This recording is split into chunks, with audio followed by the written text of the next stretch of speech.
Last week, my 9-year-old randomly asked me what a Nazi is. Those of you who know me know I don't have a 9-year-old, so this must be fiction in some way. That's how a post began earlier this week in an online forum that I read, so not my 9-year-old. It continued. It caught me off guard. I'm going to catch this Talib eventually. It caught me off guard, but I guess he heard the term at school and was too shy to ask the kids about it. His internet and screen time in general is very limited, so it's not something he can research on his own. We had a very long conversation about the Holocaust. The post is continuing if you haven't caught on. Long conversation about the Holocaust, and I even showed him some age-appropriate pictures of concentration camps. He also saw some pictures of a Nazi salute and asked me about that. What he didn't tell me is that some kid at school has been doing it. So I explained the best I could and made it clear that it's never okay to do, even as a joke. He asked me, what if someone does it to me? Half jokingly, I told him, you punch them in the face because they're evil. He's never been violent or even in any fights that I know of, so I didn't think anything of it. Fast forward to today. I get a call from school. My kid punched someone twice and sprained his wrist doing it. I go to pick him up and find out what happened, and I guess another kid was walking around during recess doing the salute and did it right in front of my kid's face. My kid punched him in the nose and then the mouth and was yelling and calling him evil. I'm not sure how to react. My wife is mad that I told him to punch someone. I'm not mad at all. Actually, I'm kind of proud. I want my kid to know I'm proud without making him think it's okay to keep punching people. Overall, it's a mess today. That's more or less how the post ends. I took out little liberties here. I suppose it's important for y'all to know that most people on the internet forum have decided that this story is probably fake. Somehow, though, it still doesn't feel particularly far-fetched. For my time working in Jewish community relations and fighting anti-Semitism, I can tell you that stories like this happen all the time, even here in Cincinnati. That is, there are plenty of kids who think it's funny to make light of Nazis, Hitler, and the Holocaust, and to even jokingly reenact things like Nazi salutes. Maybe in light of that, we shouldn't be all too shocked about the actual Nazis that were demonstrating recently in Lockland. When it happened on a Friday afternoon, not too long before services that night, we here thought about sending a message out to the community. Eventually, we decided against it. For better or for worse, we didn't want the way you first heard about the disturbing news to be a simple text message from our synagogue, which could have made it feel all the more scarier in that moment. Nevertheless, it's time to talk about it. Again, it's hardly the first occasion there's been an act of hate of this kind, even in Cincinnati, in recent months. I'm sure many of you remember the Save Ireland from the Jews banner that was hung over at another overpass. And other neo-Nazi groups, like Blood Tribe Ohio, have been marching around Cincinnati, Columbus, and Cleveland with growing frequency. So, certainly, this isn't new. Here's what's different, though. Unlike in other cases, there seems to be a growing outcry from the community that enough is enough. It's hard to say why, exactly. It could be dissatisfaction with how the Evendale law enforcement officers' response went when it all happened. It could be what we might call the Trump effect, where the threat white supremacist pose is even more acutely felt now in certain marginalized communities. It could be that neo-Nazis in this case specifically targeted the black community rather than their other frequent targets, that is Jews and the LGBTQ community, and that as a result of that, the black community in town is larger and more vocal than us or the Rainbow Coalition. In truth, though, I think it's the narrative that erupted out of how the news broke. That when the Nazis showed up, residents of Lockland confronted them and chased them away. That is an easy, mostly empowering story that captures people's attention. Whatever the reason, momentum has grown. It seems that communal discontent with the growing extremist presence in our region will not be easily quieted. It's time to do something. But what? Well, I am going to be putting myself at odds with colleagues whom I know and trust by saying this. And I'll also probably put myself at odds with what a great many of our gut instincts say, so don't punch me in the face for saying it. Vigilantism cannot be the answer. As luck has it, there was an event a couple of days ago that helps to show why. I don't know if any of you read about this, but in Miami, I think it was somewhere in Florida. Of course it was Florida. 2 Israelis in the US on vacation were shot. Thank God, both of them survived, and neither was particularly seriously injured. It was almost no time at all before one of the Israeli victims posted online that it had been an anti-Semitic attack. And he even went so far as to blame Arabs for the violence. Here's the rub.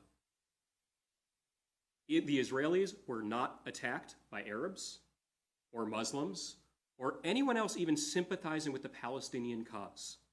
Instead, they were shot by an American Jew who thought they were Palestinians.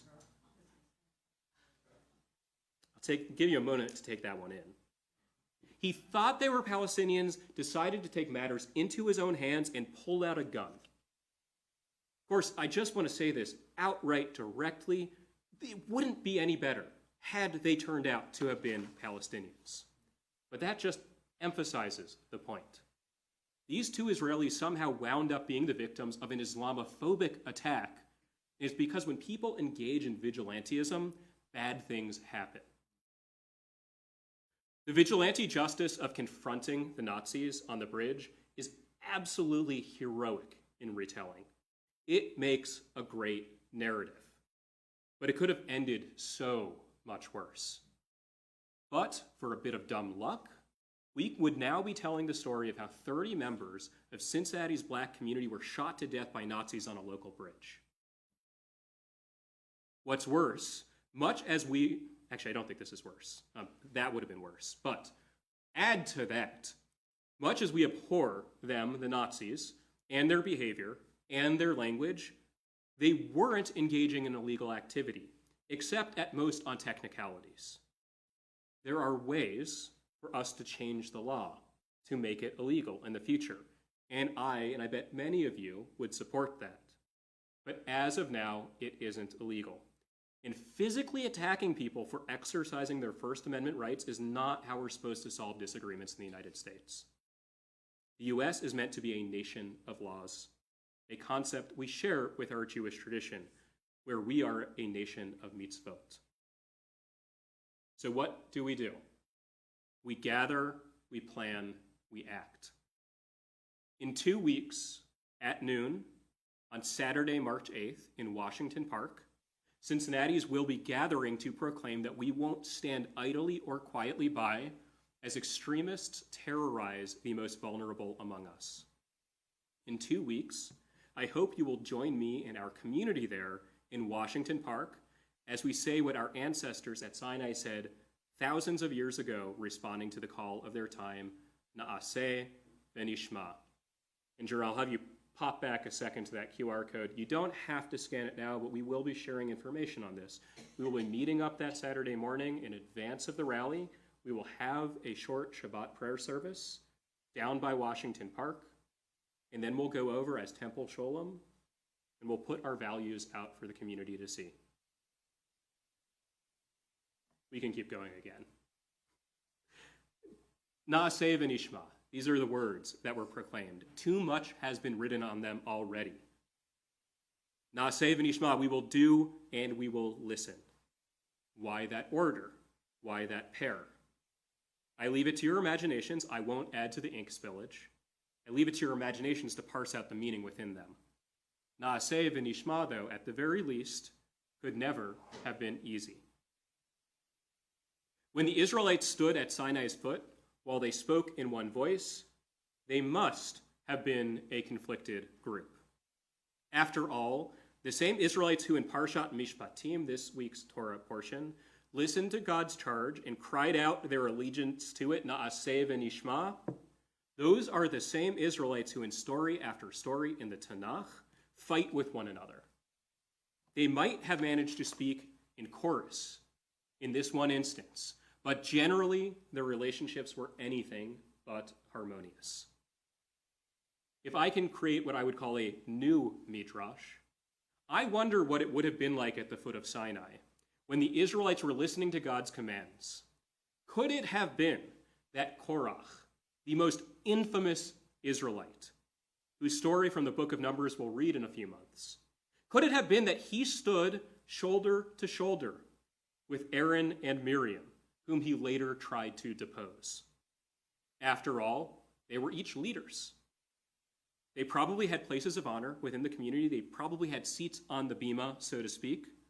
So as they stood shoulder to shoulder, I imagine, and chanted, Na'aseh v'nishma, we'll do and we'll listen, did Korach already know that he'd soon rebel against Aaron, Miriam, and Moses? Could Aaron and Miriam tell that the man just to their side would seek their downfall? Did Moses know that a man in the audience would soon be betraying him? Now, big flashing red lights, this is all hyper-fictional, which is to say it's not even midrash, it's just my own imagination running wild with the text. Still, there are real-world manifestations of it. Undoubtedly, at Washington Park, any of us present will stand shoulder to shoulder with people who would willingly harm our community for reasons other than white supremacy or neo-Nazism. Among some organizing to be present, undoubtedly, are members of groups who actively harass Jews, for instance, turning Zionism into a dirty word that can be used to antagonize us. It won't be easy to stand shoulder to shoulder with them. However, had Aaron or Miriam or anyone else already in conflict chosen to withdraw from Sinai's foot due to infighting, Na'aseh v'nishma would have meant quite a bit less. So we guard our souls and unite in purpose, even if only temporarily. We accept that some of our allies are friends for a movement and others just for a moment, and that's good enough. One of the most important lessons, perhaps, are Parsha Mishpatim, which portrays the great moment at Mount Sinai when Moses ascended to receive the law. One of the most important lessons comes in its symbol endurance. While nations, peoples, kings, and governments have come and gone through millennia, not only have Jews remained, but the story of our foundational moment of national formation has remained. From Charlton Heston in the Ten Commandments to Val Kilmer voicing Moses, I actually just learned this recently, voicing Moses in The Prince of Egypt, the story of our redemption, then encounter with the divine, of how we rallied and gathered as a people, has stood the test of ages. On March 8th, among the other stories that will probably bounce around in the minds of those in attendance, we will bring our fullest selves as Jews. We are a people who have fought for justice, for freedom, for our rights, and for what is right, countless times over the years. I know this, and we know this. We have outlived many nations and movements which have tried to extinguish us before. We'll be around long after the goons who call themselves neo-Nazis are forgotten memories. So let's show up and make it known, Na'aseh v'nishma. Our Cincinnati Jewish community is strong. It is allies with many, many others, and it isn't going anywhere. Ken Yeh Ratzon, may it be God's will.